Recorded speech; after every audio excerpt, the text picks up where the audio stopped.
A federal judge has blocked the Trump administration from deporting potentially hundreds of unaccompanied Guatemalan children. And as ABC's Allison Cossack reports this morning, the legal showdown is escalating on what the president is and is not allowed to do.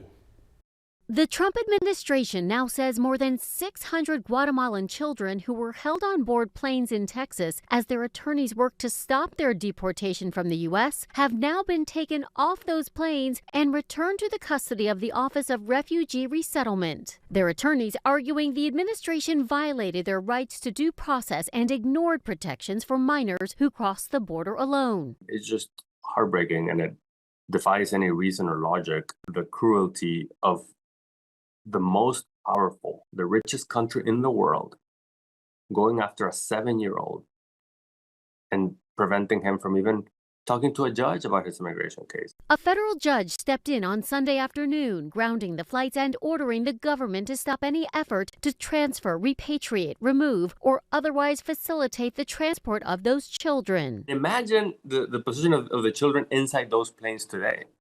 While we were arguing over the government's practices in court, the children were sitting in a plane at the Harlingen Airport or El Paso Airport for hours, not knowing what's going to happen or why or where they are going or when they're going to be let go. Is just horrendous. The Trump administration insisting it was acting at Guatemala's request to reunite those minors with their parents. But the judge, skeptical, saying conflicting narratives from both sides leave it unclear if those children could face harm upon their return. The ruling comes just 2 days after a different federal judge blocked the administration's expanded use of expedited removal, calling the practice of detaining and deporting immigrants with little or no due process unlawful. In Alabama, Republican Congressman Barry Moore was heckled after declaring non-citizens are not protected by due process. So due process for a citizen and a non-citizen are different. False.